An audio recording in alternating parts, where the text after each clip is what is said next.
Mr. Buffett and Mr. Munger. My name is Justin Fong. I'm 14 years old from California.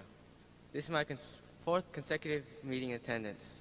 I read in a book that you prefer talking to young people about life and financial concepts because we still have time to implement them. Can you please share some of the concepts with us? Thank you. I didn't catch the last part. I didn't. There's something about sharing concepts. You want to repeat it? Can you please share the life and financial concepts that you prefer talking to young people about? Share. He wants to know your life concepts and financial concepts that are useful to young people. Well, that's a fairly broad question, but I think the financial concepts, we've obviously spelled out in the reports. Charlie's probably better on the life concepts than I am. It is true that I do believe in spending the time that I spend giving talks or answering questions, doing it with young people. I do, I'm sure, well over a dozen a year, and I just think that obviously young people are more receptive to change or to actually even forming habits that are going to be useful in life. And I think that people underestimate, until they get older, they underestimate just how important habits are and how difficult they are to change when you're 45 or 50, and how important it is that you form the right ones when you're young. But Charlie, what do you have to say on that? Well, all the trite stuff is what works. I mean, you avoid doing the really dumb things, like racing moving trains to the crossing, experimenting with cocaine, risking getting AIDS or other unfortunate ailments. There are just a lot of standard things that take people down, and you just give those a wide berth. And then you want to develop a good character and good mental habits, and you want to learn from your mistakes, every single one, as you go along. It's pretty obvious, isn't it? Yeah, we would say, even though we issue lots of credit cards and everything, we'd say if I had one piece of advice to give to young people, that across the board, it would be just don't get in debt.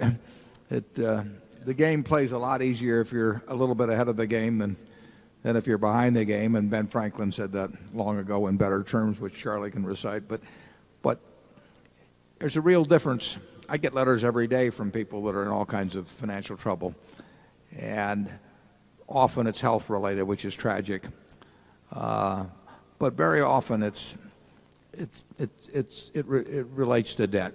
I mean, they get behind the game and they're never going to catch up. And often, it may surprise you, but often, I write these people. They're very decent people. They've just made mistakes, and I just tell them the best course is bankruptcy. I mean, they are not going to catch up, and they should start all over again, and they should never look at a credit card the rest of their life. But it would have been better if they'd gotten that advice a little earlier. But it's very tempting to spend more than you earn. I mean, it's very understandable, but it's not a good idea. And of course, you particularly want to avoid evil or seriously irrational people, particularly if they are attractive members of the opposite sex. That can Charlie knows more about this. The expert.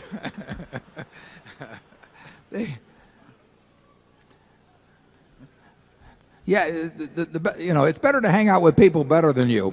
I found that very easy to do over the years. But if you're picking associates, pick out those whose behavior is somewhat better than yours, and you'll drift in that direction. And similarly, if you hang out with a bad bunch, you're very likely to find your own behavior worse over time. But like Charlie says, the trite advice, which Ben Franklin was handing out a few hundred years ago, really works.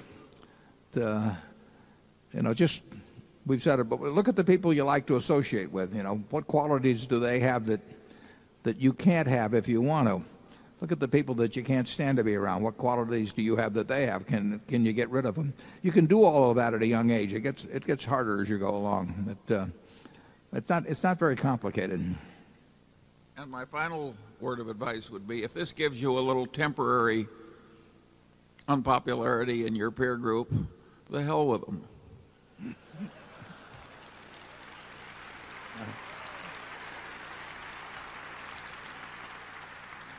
And his advice, a little more applicable to me and Charlie, I was reading about a woman that was 103, and they said, what do you like about being 103? And she says, no peer pressure.